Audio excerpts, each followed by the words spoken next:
Ano po ang dapat? Huwag kang mag-alala. Ako ang iyong kasangga.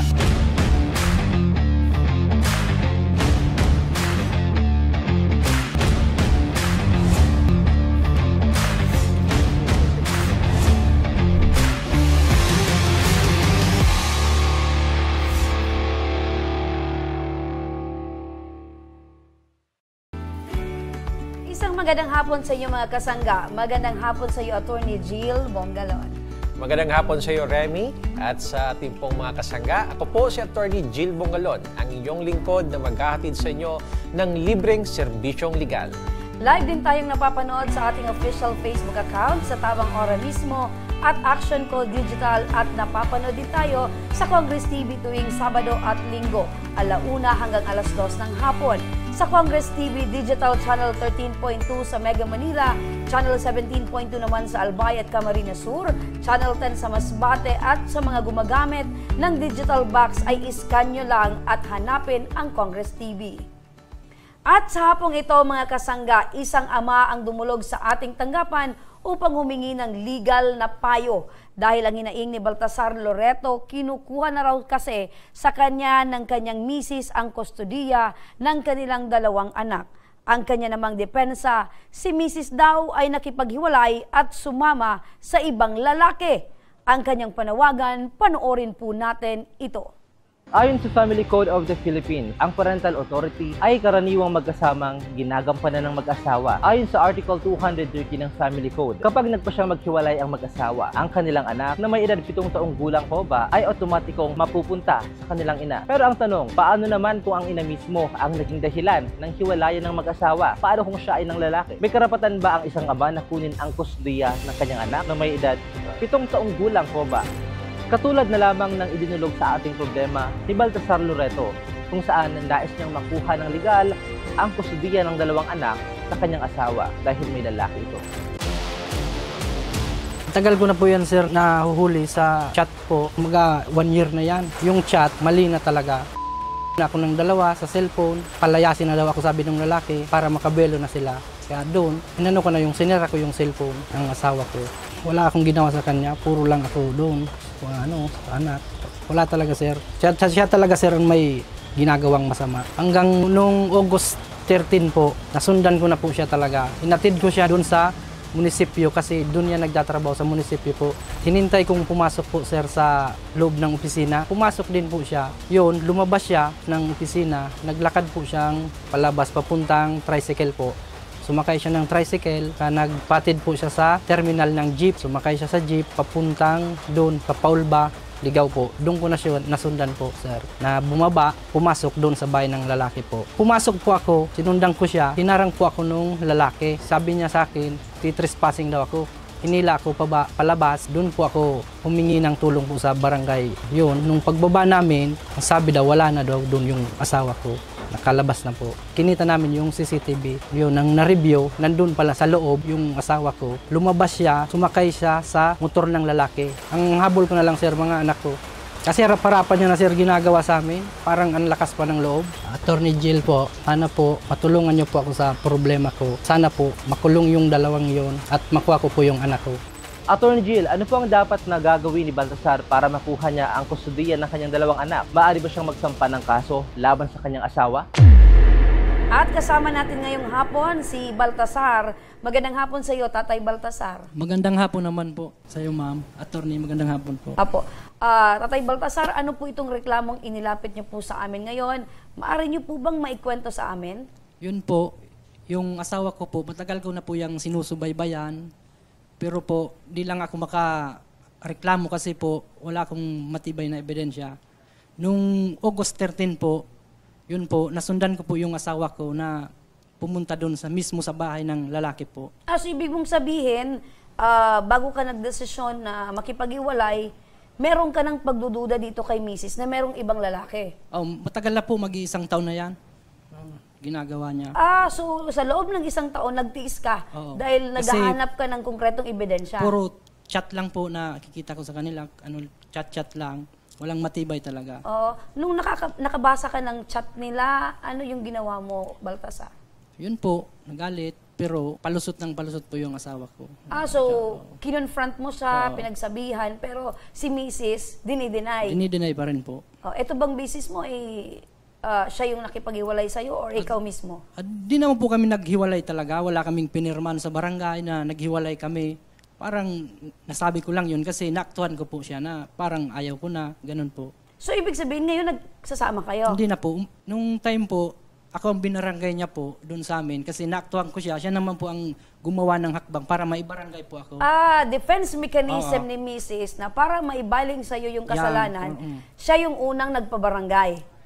Inireklamo ka. Ako po yung una nagpa-blatter po dahil nahuli ko po siya doon sa Barangay Paulba po sa Ligaw. Okay, doon sa Barangay Paulba, inireklamo mo or doon mo siya nahuli? Doon ko po nasundan, Okay, so kayo ba ni Mrs. ay kasal? Kasal po kami doon. So, paano mo nalaman na merong karelasyong iba itong si Mrs.? Sabi mo nga, sinusundan mo. So, yun nga po, sa mga chat-chat nila, nababasa ko po. Yun po. Okay. Sa chat, tapos gumawa ka ng paraan para masundan mo. Makakuha ko ng malakas na ebidensya po. Okay. Ano itong malakas na ebidensyang nakuha mo, o Baltasar? Yun po, na sundan ko siya, naaktuhan ko po, yung misis kong bumaba sa jeep po, nasundan ko, doon pumasok sa lalaki niya po. Yung lalaki talaga po yun. Pumasok sa lalaki niya? Paano nangyari? Yun doon sa bahay po ng lalaki. Okay. So, bumaba ng jeep si Mrs., dumiretso doon sa bahay nitong lalaki. Ng lalaki po. So, dumiretso ka din? Bumaba po ako ng motor, yung pumapasok na po ako, hinarang na po ako ng lalaki. Trespassing daw po ako. Ayun. So, kilala ka ng lalaki ni Kilala Mrs.? po, kasi palagi na yan nagkikita daw. Ito bang lalaki ni Mrs. ay kilala mo din? Ngayon lang po na nakilala ko yan, yung naaktuhan ko na po. Pero ang balita ko po, ex daw yan. Ngayon ba, Baltasar, kumusta yung sitwasyon ninyo ni Mrs.? Kumusta yung relasyon nyo bilang mag-asawa? Wala na ma'am, kasi simula nun, galing po kami sa barangay, nung pinareklamo niya po ako, pag-uwi namin po, umalis ako kasi bumili ako ng pagkain namin kasi tanghali na. Pagbalik ko po, umalis na daw yung misis ko, may mga dalang bag. So umalis ka lang ng bahay, bibili ka sana ng ulam, pero ang alam mo nun, okay pa kayo ni Mrs.? Galing kami sa barangay, nag-usap na kami doon. So meron na kayong parang lamat na yung relasyon. So pagbalik mo, wala na si Mrs.? Wala na doon. Okay. So Baltasar, na andito ka ngayon sa aming programa. Ano yung katanungan mo para kay Attorney Jill? Gusto ko lang pong malaman po kung pwede ko silang maipakulong, saka makuha ko po yung custody ng dalawa kong anak po. Okay. So, ganito yan, no, Tatay Baltasar. So, una, ang katanungan mo kung pwede mo ba may pakulong yung asawa mo at yung kanyang kalaguyo. At pangalawa, gusto mong makuha yung custody ng mga anak ninyo. Ilan ba anak ninyo? Dalawa po. Parehas po lalaki. Pareho lalaki. Ano na ba mga edad ng inyong mga anak? Yung panganay po, 8 years old. 8 years old? Yung bunso po, 4 years old. Okay. So, ganito yan, no? At nabanggit mo naman kanina, kayo ay kasal. So, ang pwede mong ikaso laban sa iyong misis ay yung tinatawag na adultery. No? Ito ay isang krimen under the Revised Penal Code na kung saan ito ay ipina-file laban sa mga misis na nangaliwa. Total, kayo po ay kasal, that they engage in a sexual relationship. Pero medyo kailangan mo pa ng mas mabigat na ebidensya sapagkat ang ebidensya na kailangan sa kasong ito ay dapat maaktuhan mo that they are indeed engaged in a sexual relationship.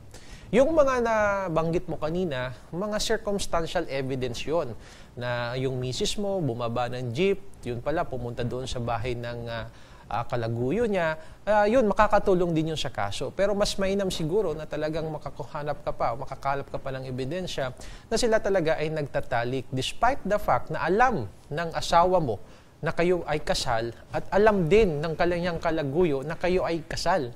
So yun yung essence ng tinatawag na adultery. Isang krimen na kung saan pwedeng mapakulong ang iyong misis, ang taong may asawa at yung kanyang kalaguyo. Patungkol naman doon sa pangalawa mong katanungan na gusto mong makuha ang kustodiya ng iyong mga anak. Ganito kasi yan, ano? Nakasaad kasi sa ating family code. Ang general rule is that both parents shall have parental authority and custody over their children. Ibig sabihin, dapat pareho kayong yung nanay at yung tatay ang mayroong kustodiya at parental authority sa kanilang mga anak. Pero nabanggit mo kasi ngayon na kayo ay hiwalay na. Hindi na kayo nagsasama sa isang bahay. Tama? Hindi na po. Okay. So, ganyan, sa mga ganyang sitwasyon, talagang mayroong question kung saan mapupunta yung kustodiya ng mga anak. Ganito, tignan na ulit natin ang family code. Nakasaad sa family code that no child under 7 years of age shall be separated from the mother. So that's the general rule. Pero may exception naman yun, Tatay Baltasar, no? Unless the court finds compelling reasons to do otherwise. Ibig sabihin, may mga sitwasyon naman na kahit ang bata ay edad ay 7 years pababa, hindi maibibigay ang kustodiya sa kanyang nanay due to the following reasons. Halimbawa, kung ang ina o ang nanay ay may sakit na nakakahawa, so hindi mo pwedeng ibigay ang kustodiya doon sa nanay. Pangalawa, kung meron pong mental insanity or baliw yung nanay. Pangatlo, kung binamaltrato ng nanay ang bata.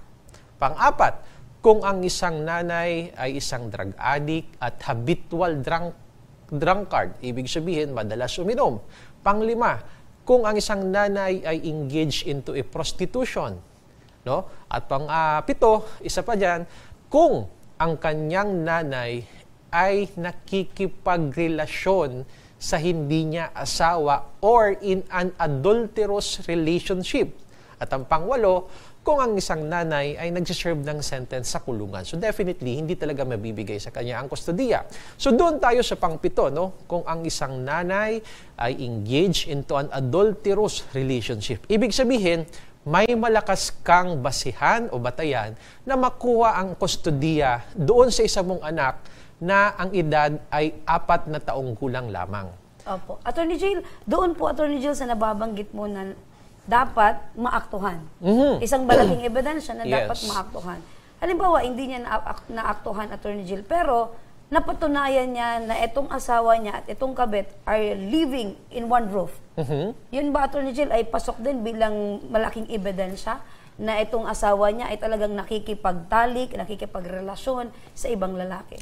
Well, isa lamang yan sa mga ebidensya na pwede mong ihain. Pero kasi we're talking about criminal case here. Medyo mabigat yung antas ng ebidensya na kailangan nating ibigay para makumbinsi ang korte at ang hukom na talagang siya ay patunay na engage in this kind of crime, which is adultery, ano? So yun ang yung antas ng ebidensya kasi dito yung Remy ang tinitignan eh. So dapat talaga meron kang konkreto at malinaw na ebidensya na sila ay nagtatalik despite the fact na sila at yung misis mo alam na siya may sa asawa at yung kalaguyo niya naman alam na ang kanyang katalik ay isang taong may asawa na. No? So, balikan lang natin, Remy, doon sa isa pa niyang anak. Kasi nabanggit niya, 2 ang kanyang anak. Kumbaga, nabigyan na natin siya ng payo patungkol doon sa 4 years old na kanyang anak. Ano naman ang mangyayari doon sa 8 taong gulang na anak na lalaki? Sabi nga doon sa batas, no child under 7 years of age shall be separated from the mother. Eh paano kung 7 years old and above? Halimbawa, 8 years old na. Ngayon, sinasabi ng batas na nagkakaroon po ng choice ang isang anak na 7 years of age pataas kung saan, kung kanino siya pupunta at ang kanyang pipiliin either sa nanay or sa tatay. Pero, ang ating pong mga korte ay guided with this kind of consideration. Ang tanging tinitignan po ng korte is the best interest of the child, is the paramount consideration sa pagbibigay ng kustodiya ng mga anak. Ibig sabihin, kung saan mas mapapabuti, kung saan mas magiging okay ang kustodiya ng anak, usually yun ang tinitignan ng korte. Kung sa tingin ng korte, mas mainam na ibigay sa iyo ang kustodiya dahil mas maalagaan mo siya, mabibigay mo ang kanyang mga pangailangan, ibibigay po yun sa iyo ng korte. Ayun. So, napakalinaw ng pagpapaliwanag ni Attorney Jill. Baltasar, malinaw po ba sa iyo yung mga binabanggit ni Attorney Jill? Malinaw na malinaw po. Ayun. So, meron ka pa bang ibang katanungan o nais pang mabigyang linaw ni Attorney Jill. Yung ano po, attorney, yung mismo na pong kapitan ang nakaakto po na nandun po yung asawa ko. Ano po ang Okay, laban ko po doon? so kasi pag nasabi nating naaktuhan, ano ba ang ginagawa nila nung time na naaktuhan ng kapitan? Kung hindi naman sila nagtatalik, so kung kumbaga nagsama lang talaga sila, pwedeng gawin nating isa sa mga makakatulong sa mga ebidensya. Pero kasi gaya nga na nabanggit ko, medyo mabigat talaga ang kinakailangang ebidensya. Dapat maaktuhan mo, makita ng iyong dalawang mata na sila ay nagtatalik sa aktong pagtatalik para makonstitute itong krimen na adultery. At balik lang tayo doon sa kustodiya, kasi dagdagan ko lamang, hindi enough na ang nanay is engaged into an adulterous relationship. Ibig sabihin, hindi lang sapat na siya ay merong kalaguyo. Dapat, yung fact na meron siyang kalaguyo, ay napapabayaan niya na yung kanyang obligasyon doon sa kanyang anak. Hindi niya na naibibigay ang pangangailangan, hindi niya na nabibigay yung aruga, pagmamahal para doon sa anak. Yun yung rason para maibigay ang kustodiya sa tatay. So dapat ganong extent ang nangyayari para makuha mo ang kustodiya doon sa iyong anak na 4 na taong gulang lamang. Maliwanag po, Maliwanag po. Tatay Baltasar. Okay. Yes. So ano yung masasabi mo ngayon dahil nabigyang linaw ni Attorney Jill etong karapatan mo at yung pwede mong gawin patungkol dito sa idinulog mong katanungan kay Attorney Jill? Maraming salamat po, attorney, dahil nabigyan na ng linaw ang aking katanungan. Siguro kung ano ang resulta nito nung pag-uusap natin, yun, matatanggap ko po. Ayun. So, pinaka-the best kaya niyan, Attorney Jill, siguro meron pa silang way na mag-usap. Yes. Kung ano yung magiging, ano yung usapan nyo patungkol sa welfare ng mga bata. Kasi yung pinaka-importante kasi kawawa dito, at the end of the day, at the end ng pag-uusap, at the end ng desisyon, yung bata, yung kawawa. Yes. Diba? So, sana maging maayos yung pag-uusap ninyo, Baltasar, para naman sa mga bata. Okay? Okay, so maraming salamat sa iyong tiwala at oras, Tatay Baltasar. Salamat din po, Mag-ingat po attorney. kayo pauwi. At sa ating pagbabalik mga kasangga, may kakilala ka bang tsismosang kapitbahay o maingay sa kanilang mga social media accounts? Mga may hilig mamuna at manira ng tao. Kung may naiisip or nakikilalang taong ganito ang uri ng ugali, alamin mamaya kung ano ang maaring kaharapin ng isang taong mapanira sa kanyang kapwa. Sa alam mo ba ang batas? Kaya huwag kayong bibitaw mga kasangga. Magbabalik pa ang kasangga mo, Attorney Jill Bongalon.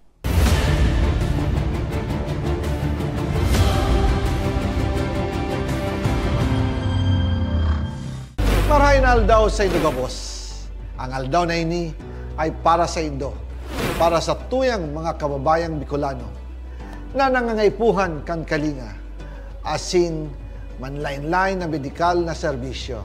Ini po ang sa tuyang dalan para makapaghatod kan serbisyo maski guraano ini karayo o karani ang sa indong kinamumugtakan. Ang Tarabangan Caravan ay saro pong inisyatibo kanako Bicol Party List na igwang layunin na darahon ang serbisyo medikal asin dental direkta sa saindong mga komunidad. Aram po niya to na daigabos may kakayahan o pagkakataon na makaduman sa ospital o klinika. Kaya't kami na po ang nagrarani sa Indo. Kaibahan ang matitibay na doktor, dentista, medical personnel, asin mga volunteer kan ako Bicol Party List. Libre po gabos ang serbisyo medikal, dental, laboratory, asin mga bulong. Wala po kamo na dapat ihadit sa gastusin ta ini ay para sa indong kalusugan. Kaiba taman po ang satuyang programa ang libreng gupit asin masahe para sa satuyang mga kababayan. Maliban digdi, may local recruitment activity man kitangunyan. Ini po sarong biyaya para sa satuyang mga kababayan na nag-aanap kitrabaho. Sana po ay makatabang ini sa Indo. Tangani, makaanap ki mga bagong oportunidad para sa saindong pamilya. Mga kababayan, buya ko pong ipaabot sa Indo, na nako Bicol Party List permi yaon para sa Indo. Sadto ngunyan asin sa maabot. Kami po ay padagos paglilingkod sa bawat Bicolano. Kami po ay nagpapasalamat sa Indong padagos na suporta. Habang yaon ang suporta kan kada Bicolano sa Ako Bicol Party List, padagos po niya to dadarahon ang mga programa na direktang nakakapiktar asin nakakatabang sa Saindo Gabos. Sa Giraray, dakulaw pasasalamat po sa indong pagtangkilid asin pagtitiwala naway padagos niya tong ipangadji ang mga kalusugan asin kaligtasan kang bawat saro. Padagos po kitang magtarabangan asin magkasararo para sa mas malusog asin masiglang Bicolandia. Dakulang salamat po asin maray na aldaw sa Saindo Gabos.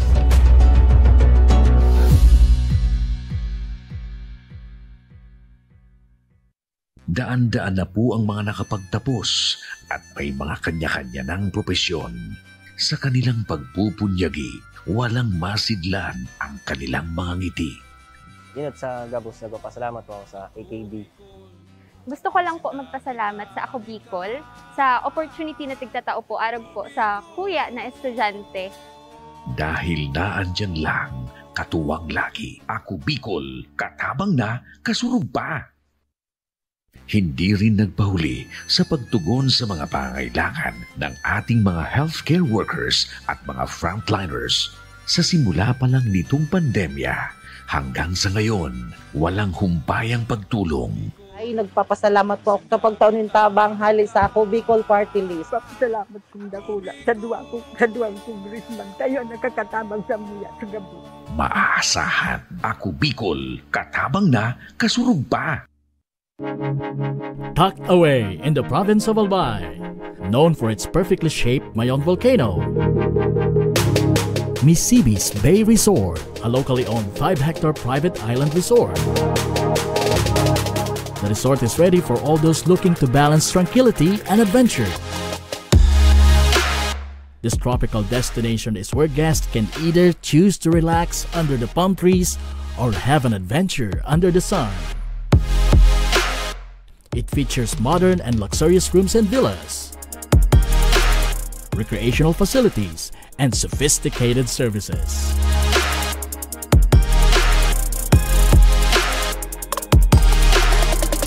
Come and experience Misibis Bay Resort, your tropical island getaway.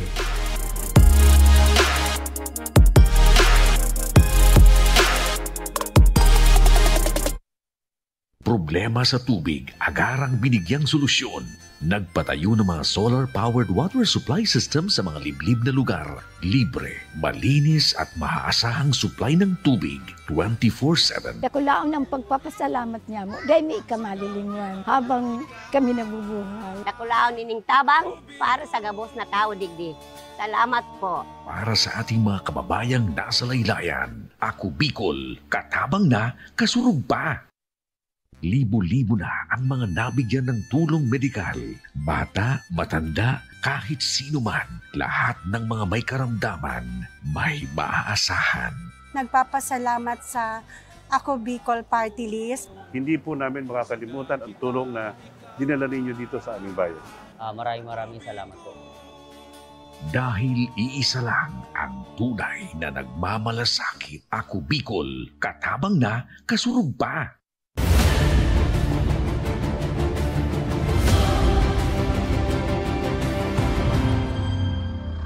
Nagbabalik ang kasangga mo, Attorney Jill Bongalon. Ikaw ba ay biktima ng paninirang puri? Ikaw ba ay nakakaranas ngayon ng pamamaya mula sa iyong katrabaho o kakilala? Ngunit ano nga ba ang laban mo sa mga ganitong sitwasyon?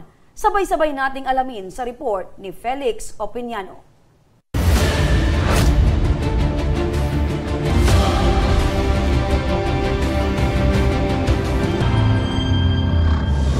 Madalas ka bang nakakarinig ng mga ganitong eksena? Uy, Mare, yung anak daw ni Marites na si Rose, buntis.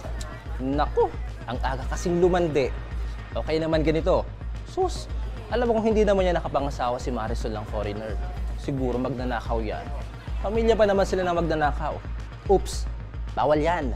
Chismis, paninirang puri. Yan ang kadalasang pinagmumula ng mga away ng mga magkakapitbahay. Minsan, ito pa ang nagiging rason ng pagkasira ng pagkakaibigan. Alam nyo mga kasangga, sino ba naman kasi ang matutuwa kung ang dignidad mo na ang nakataya, di ba? Pero huwag kang mag-alala. Kung ikaw ay biktima ng paninirang puri, sinisiraan sa ibang tao, o ginagawan ka ng kwento ng walang katotohanan, maaari kang magsampa ng kasong oral defamation o tinatawag din nating slander sa taong nagkasala sa iyo. Ang oral defamation ay isang uri ng krimen sa ilalim ng Article 358 ng Revised Penal Code. Isa itong klase ng paninirang puri sa pamamagitan ng pagpapahayag ng mga salita na walang katotohanan laban sa isang tao.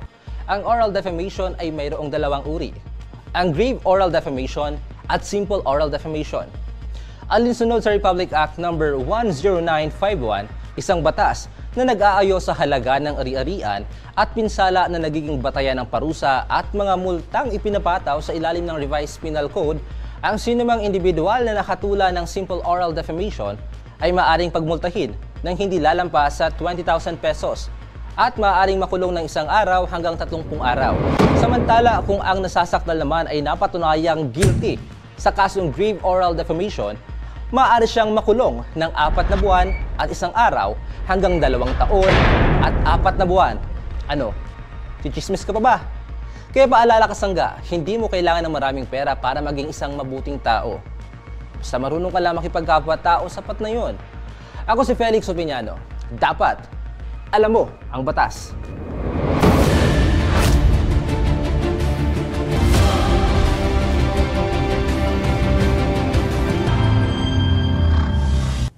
Ayan mga kasangga, oral defamation, ito ay kasinungalingan or walang katotohanan na paninira ng iba. Attorney Jill, nako Attorney Jill, talamak talagang ganitong uri ng sitwasyon at kadalasan nangyayari ito sa mga magkakapitbahay o sa magkakabarangay. Ano, Attorney Jill, ang ating maipapayo sa ating mga kasangga? Yes, kung napanood talaga natin yung nabanggit ni Felix, so under Revised Penal Code, ito ay oral defamation or slander. Alam mo, nung nasa law school ako, may tinatawag na classic example of slander. Ito yung tinatawag na slander by deed. Halimbawa, sa isang pampublikong lugar, may dalawang nagkaharap at bigla na lang sinampal, no? Ni, let's say, Mr. A, si Mr. B. Siyempre, pag sinampal ka ba naman, Remy, sa maraming tao, sa harap ng maraming tao, siyempre, natural, mapapahiya ka, di ba? So, that is a classic example of slander or oral defamation under the Revised Penal Code. So, kung makikita natin dito sa oral defamation, ito yung malisyosong mga verbal accusations. Kasi kaya nga oral So, orally made, meaning, nagsalita, no? Ng mga bagay-bagay na wala namang katotohanan. Dapat tignan din natin dito yung mga elemento. Tinatawag na made orally, number 1, publicly, and maliciously. No? So, yung mga elementong yon, kailangan tignan natin which tend to cause dishonor, contempt, doon sa taong pinagsabihan ng anumang malisyosong mga akusasyon. So, ito naman, ang counterpart kasi nito is yung libel. Opo. Ang libel, di ba, pag sinabi, halimbawa, written article sa isang newspaper, no, mga walang basihan laban kay Mr. X, kung ano-ano mga paninira ang nilagay, yon libelo yon under the Revised Penal Code. Pero, kung ang gamit mo ay social media, no, or computer means, papasok naman yun sa tinatawag na cyber libel. Ayun. So mga paninirang puri through social media, yun ay cyber libel, Attorney Jill. So ngayong mga panahon, Attorney Jill, maraming mga kababayan natin talagang dyan nagsisimula yung mga away, Attorney Jill, yung mga kaya nabuo yung term na mga marites. Yes. Diba? Kung nakita natin kanina, Attorney Jill, sa BTR, merong doon nag-iipong mga marites at gumagawa nitong mga paninirang puri sa kanilang kabarangay. Yes. Attorney Jill, sa mga ganitong nabanggit kanina ni Felix, na merong mga penalidad ito, Attorney Jill. So, hindi lang pagkakakulong, meron din itong penalidad. So, mabigat na penalidad, Attorney Jill. Yes, nabanggit kanina, no, may dalawang uri ng oral defamation. May tinatawag na grave oral defamation at may simple oral defamation. So, yung pinagkakaiba yan, unang-una, siya, of course, sa penalidad, mas mahaba yung araw ng pagkakakulong kung ang isang tao ay mapatunayan at makonvict sa tinatawag na grave oral defamation. At doon naman sa simple oral defamation, mas maiksing panahon ng pagkakakulong. At of course, meron ding discretion ng korte na magbigay o magpataw ng fine or penalidad na kung saan kailangan bayaran in terms of money. Okay. Pero, Attorney Jill, yung mapanira sa isang tao, akala nila mapanira, pero totoo yung sinasabi. Saan naman yun papasok, Attorney Jill? Okay, so of course, tinitignan natin yung mga possible defenses kasi no, tignan natin kung kanino nang gagaling yung mga paratang, mga akusasyon. So doon kasi yan magmamatter, ano, kung alam mo, truth is a defense, yung mga sinasabing ganon. So yun, available defenses on the part of the accused na nakapagsabi ng mga paninirang puri. Opo. Kumbaga naitanong ko lang yan, Attorney Jill, kasi meron tayong mga kababayan na nag-aaway-away tapos sasabihin niya na nagsalita ka ng isang bagay na parang nasira yung loob niya at sa tingin niya, iba yung epekto sa ibang taong nakarinig. Pero ang sinasabi ko naman niya, totoo naman. Ginawa mo naman talaga. So, ibang aspeto yun, Attorney Jill. Yeah, ibang aspeto yun, ibang usapin din yun. Then of course, yung katotohanan na akala niya, yun yung sa tingin niya, no, at sa paniniwala niya, yun ang totoo. It's a matter of defense, no, available to him. So, yun nga, mag-ingat ho tayo sa mga sinasabi natin sa publiko. Bagamat we have this freedom of expression and speech, hindi naman to unlimited, no, sapagkat may mga regulasyon, may mga limitations lamang ang ating pong freedom of speech and freedom of expression, kagaya lamang nitong oral of defamation na hindi ka basta-basta pwedeng makapagsalita na makapapanira ka ng puri ng mga ibang tao. Ayun, so dapat maging sensitibo ka rin yes, sa kausap mo or sa ibang tao na eto ay mapanakit, mapanira. So, kung ayaw mong gawin sa iyo, huwag mong gawin sa iba. Yes, ayan. At sa ating pagbabalik mga kasangga, kung kayo ay may mga katanungan, libre ang aming mga linya ngayon upang tumanggap ng inyong mga hinaing. Dial mo lang ang aming numero para sa batas na nais mong malaman sa ating Dial a Batas. Kaya huwag kayong bibitaw mga kaaksyon, mga kasangga, at magbabalik pa ang kasangga mo, Attorney Jill Bongalon.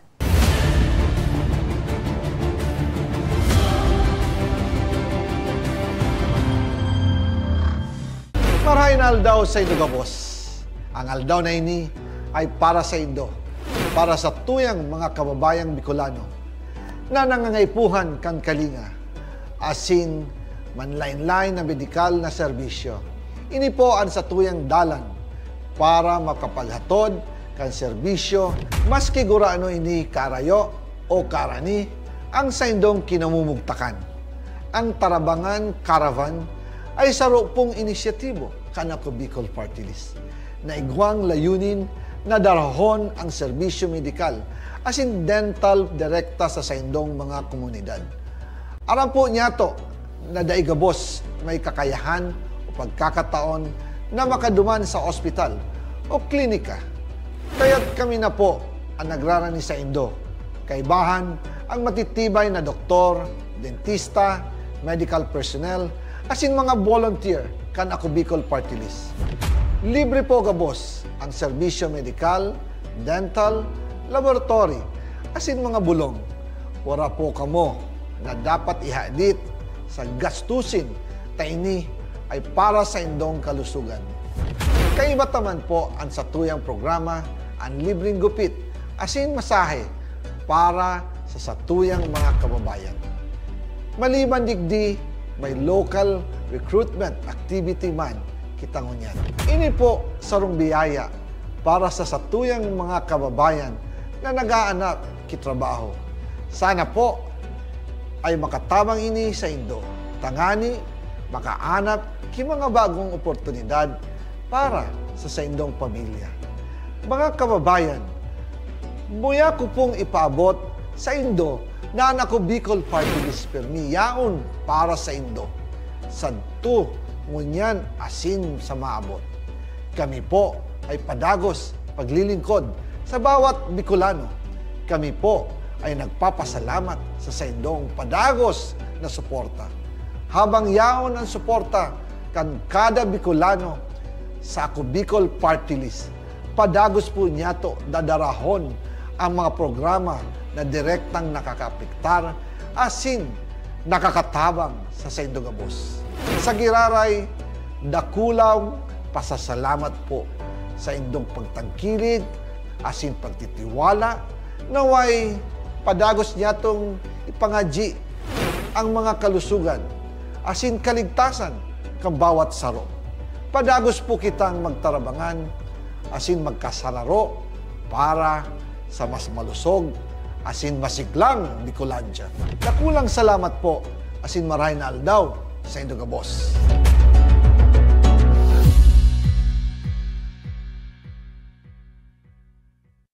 Daan-daan na po ang mga nakapagtapos at may mga kanya-kanya ng propesyon.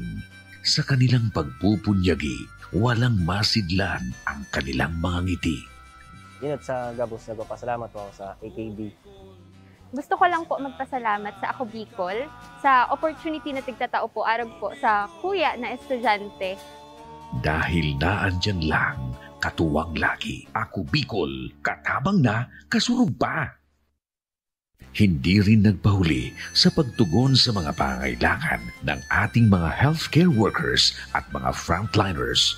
Sa simula pa lang nitong pandemya, hanggang sa ngayon, walang humpayang pagtulong. Ay nagpapasalamat po ako sa pagtaon ng tabang hali sa ako Bicol Party List. Papasalamat kong dakula sa duwang congressman. Kayo nakakatabang sa mga sa gabi. Maaasahan, Ako Bicol, katabang na, kasurug pa. Tucked away in the province of Albay, known for its perfectly shaped Mayon volcano, Misibis Bay Resort, a locally owned 5-hectare private island resort. The resort is ready for all those looking to balance tranquility and adventure. This tropical destination is where guests can either choose to relax under the palm trees or have an adventure under the sun. It features modern and luxurious rooms and villas, recreational facilities, and sophisticated services.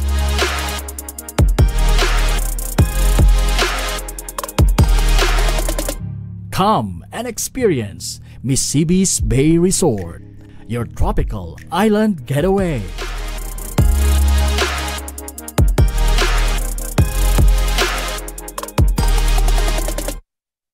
Problema sa tubig, agarang binigyang solusyon. Nagpatayo ng mga solar-powered water supply system sa mga liblib na lugar.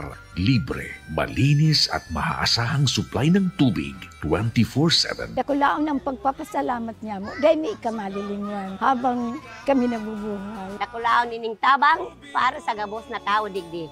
Salamat po. Para sa ating mga kababayang nasa laylayan, Ako Bicol, katabang na, kasurug pa. Libo-libo na ang mga nabigyan ng tulong medikal. Bata, matanda, kahit sino man, lahat ng mga may karamdaman, may maaasahan. Nagpapasalamat sa Ako Bicol Party List. Hindi po namin makakalimutan ang tulong na dinala ninyo dito sa aming bayan. Maraming salamat po.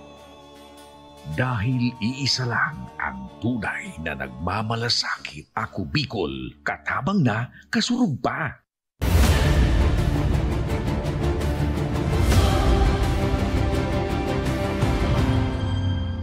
Nagbabalik ang kasangga mo, Attorney Jill Bongalon. Ito naman, Attorney Jill, may nagdial na po ng ating numero para sa batas na kanyang nais alamin. Mula sa Tigaon, Camarines Sur, makakausap natin sa ating linya ng telepono si Laika Palenzuela. Magandang hapon sa iyo, Laika. Magandang hapon po, Ma'am Remy, Sir Hill po. Apo. Laika, kasama natin ngayon ang ating kasangga, si Attorney Jill. Laika, ano yung nais mong malaman or nais mong alamin sa ating batas? Nais ko lang pong malaman kasi po, may pinapaaral po kasi akong dalawang kapatid po. And nagbabalak po kasi akong mag-online selling po sana. Kaso po, lagi ko po nakikita sa Facebook na talamak po ang scammers. Nais ko lang po sanang itanong kung in case po, hindi naman po sa hinahangad ko, in case lang po na mangyari po yun sa akin, maaari ko po bang i-post ang mga mukha nila sa social media po? Ayun, so advance nang mag-isip itong si Laika, no? Pero mabuti yan, Laika, para at least alam mo kung ano yung pwede mong gawin in case na ma-encounter mo yung ganitong problema or sitwasyon. Matanong ko muna, Laika, ano itong klaseng business na nais mong simulan online? Hindi naman po sa pagmamayabang, pero medyo magaling naman po akong magluto. So, plano ko po sanang mag-made to order po ng mga pagkain online po. Ayun, so congratulations dyan, Laika, dahil magaling kang magluto at yan yung kahinaan ko, Attorney Jill. So, okay. Unang beses mo ba itong gagawin kung sakali na pumasok ng negosyo online?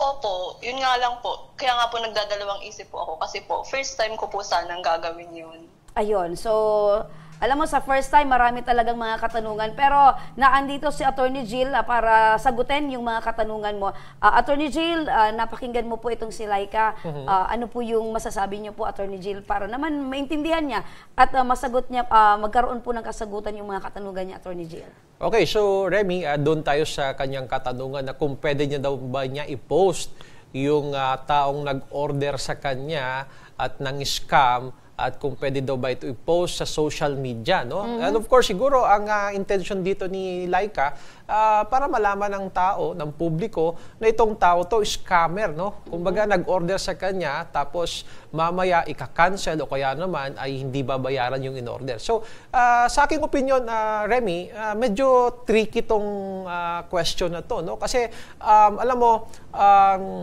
may tinatawag kasi tayong cyber libel, no? Opo.